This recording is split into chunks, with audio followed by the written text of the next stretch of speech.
Hey everybody, and welcome to a review of last night's CVR World Cup racing on CVRcade. I thoroughly enjoyed doing this last time I did it, last Thursday, where I sat down, I dissected the racing, I looked at the group riding dynamics, the racing aspects of Cade, and I'm doing this because as we draw closer and closer to the regular season, I want to be at the top of my game as a broadcaster, as a commentator, as a coach, and as a racer, and I believe that not only am I getting clever and smarter at dissecting the racing by doing these reviews, sitting down, but by making them publicly available to you if you are a racer, well, maybe you're able to soak up some of that information and become a better racer yourself. Tonight, I don't really want to go into too much detail like I did last Thursday, because last Thursday I was physically riding, so I had a view from inside the peloton. But I did the commentary on this last night. I know exactly how the race pans out, and this is essentially the same aspect. It's the same view I have on the racing as I did last night. So I won't do into that. But what I want to discuss in this video, which will make it or should make it a shorter video than what I made last time, is the idea of equalized racing in Cade. So straight out of the gun, you'll see Quintin Molinet's shot out of the cannon. He did 1200 equalized watts. He's gonna go for it because that's what he's used to doing on other virtual cycling platforms. You have to go quickly out of the gun because this is where the biggest acceleration delta, or the biggest speed delta, will be in the entire game if you're racing other virtual platforms, because there's no crashing. On Cade, as you will come to experience in a second when Quintin crashes, there's crashing. You're going to go back down to zero and you have to accelerate back up. So there are several action points, which means sprinting out of the gate, sprinting out of the gun isn't always the cleverest move.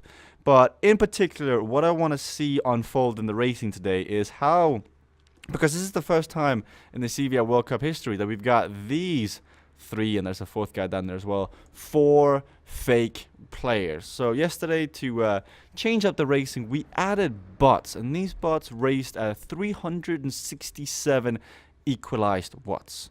Now, Ryan, because he is the statistics man of Cade, is staying with him, and at this point in the race, I mean, he's not panicking yet, but I spoke to him after the race, and you can see Ryan drafting them. He was like, there was a point where I got rather nervous that we were not going to catch up to the front group, but he did. And the reason why Ryan chose to do this strategy is because prior to this race, in the morning, Nigel Doyle had done the exact same race. It was only him. There was no humans racing with him. So it was him and 3 bots. So he got a good drafting exercise or workout where he could do it. But what ended up happening is Nigel's finishing time in that race is up there, or was up there, some of the quickest times we've seen on any CVR World Cup race in the preseason. And by that logic, we know the AI, we know the bots are going to come back down. So if we draw on the screen, so here are the bots. The bots are this, or if we can draw a straight line, the bots are this. We know they will finish top 3. They will finish top 5. And this is 367 equalized watts. Now, what happens is, what Quintin and those guys do, because they haven't really thought of a strategy, they shoot out of the gun. And then they try and maintain. But as they try and maintain, that wattage just slowly comes down. And it actually almost ends up beneath. This is Quintin's graph, of course. Now, if we delete that graph, what Ryan instead did by drafting is that he brought his pace up ever so slightly, ever so slightly, ever so slightly, ever so slightly, until he got to a collision point where he got over and had to work. And any cyclist will tell you that this graph is much more pleasant than a graph that goes like this, because this will hurt for a rather long time. But those were the 2 strategies displayed in the racing yesterday. As the pack riding dynamics, you can see here Ryan still sitting with his blue buddy, as he liked to phrase him. But yeah, those were the 2 different racing dynamics. It's worth mentioning because I did look at I looked at the discussions on the CVRcade Riders Forum on Facebook yesterday, and there were some valid points raised by Frank saying that the strategy worked last night for Ryan and for whoever else did it. I think at some point Frank does it, I think Rick does it, I think Quintin has to do it because he just simply can't follow these guys near the front.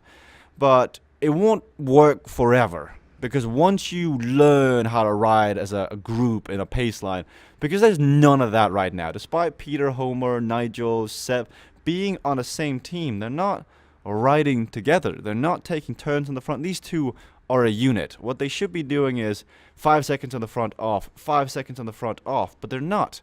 Instead, you just have Ryan on his butt and just slowly chasing his way back.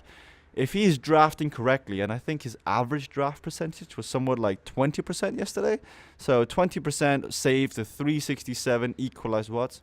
Unfortunately, the instant replay feature didn't work yesterday, but in CADE, you get severely rewarded and also punished for having a strategy or for not having a strategy going into a race. You really need to plan for it, and especially with a regular season coming up, whatever racing format that we as a team at CADE decide to go with, I would really encourage you to sit down prior to the race, have a think. So here are the parameters, here's how the racing works, how can I best use that to my advantage?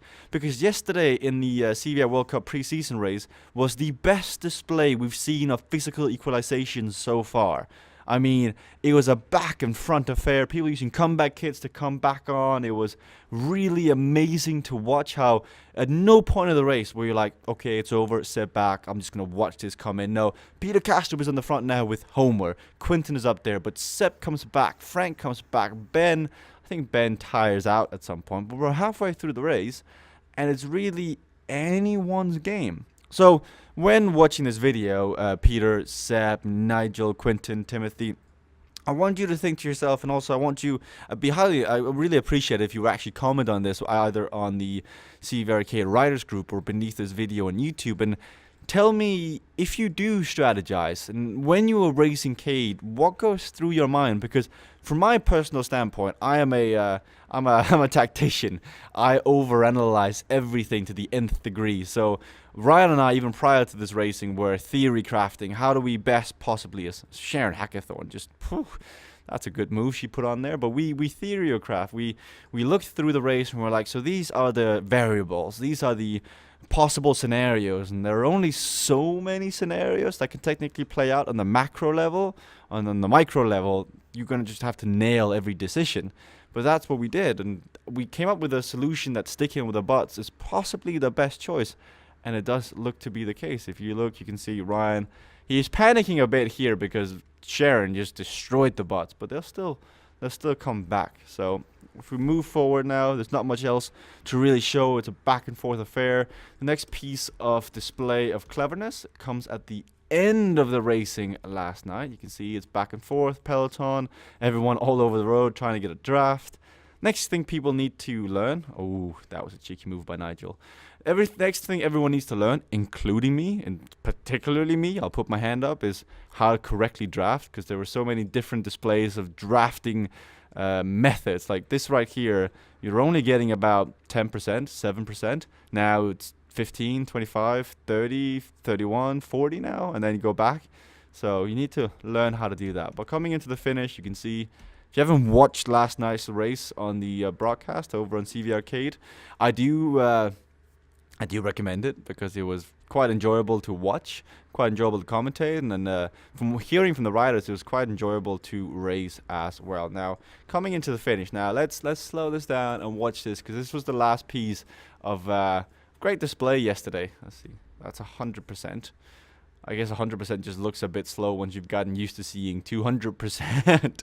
So, top right-hand corner, 1.4 Ks to go. Coming into it, we've got a long line. Everyone is a bit tired. Nobody's really drafting. Quinton has got a long gap here, a long gap here. Now, near the front, we've got Vanessa and Homer, and they're just sticking on this bot. They're sticking on him. Peter's got nothing. Quinton's now going to bump. He bumped Peter Kastrup, which means he's going to de-accelerate, come back down. Now he's going to need to move out. I remember in the broadcast saying that it was getting antsy, it was getting jumpy. Frank is moving up with a green butt. Quinton now needs to move to the left, but if he does, he hits Ryan. And this is where Ryan goes. Ryan goes from really far out.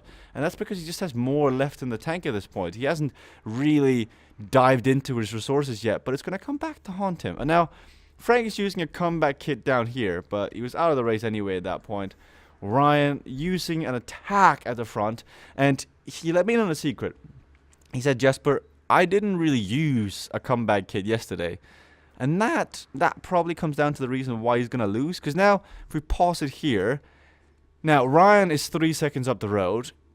In reality, there is one person in this group that can use a comeback kit, and it's Vanessa, to get back on. Homer should have another one, but he's relying on Vanessa to use her first and then slingshot around her. And then Quinton has got a bot 1 and bot 2, and Quinton needs to pass this guy, pass this guy, pass this guy, pass this guy, and then go to the front, and that's just not really going to happen. I think Quinton, you can see his right arm is on the keyboard ready to move around, and it just doesn't happen. And now this is the attack where Vanessa goes. Vanessa hits the combat kit, gives it everything to try and get back up.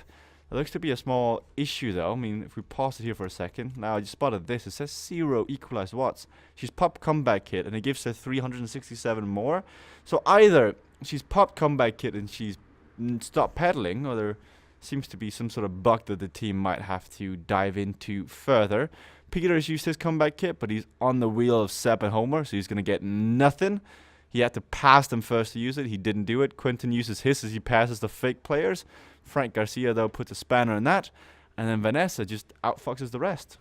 CVRcade racing is not... It's complicated to a degree, but it's really not that complicated. Most of it comes down to a binary decision tree. Are you going to do it, or are you not going to do it? And that is why CVRcade racing is very fun. And let me know your thoughts in the comment section below, either on the CVRcade Riders group or on YouTube. Do you want to see more of these? Is there anything in particular you want me to dive into? We'll be racing again tomorrow, and the rumor has it that we might be on some sort of fantastic piracy? Anyway, you're going to have to race tomorrow. Tune back in to the CVRcade Facebook page to watch that race.